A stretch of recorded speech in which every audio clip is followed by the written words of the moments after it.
ভগ্নাংশ।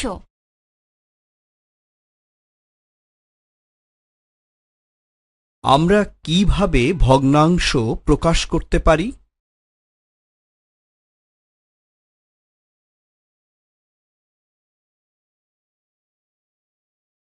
এক মিটার লম্বা ফিতা আছে এবং একে সমান 3 অংশে ভাগ করা হয়েছে। আমরা কিভাবে এই দৈর্ঘ্য মিটারে প্রকাশ করতে পারি? এই অংশকে 1 মিটারের 1/3 বলা হয়। এটি লেখা হয় 3-এর 1 মিটার। রং করা অংশ কত লম্বা?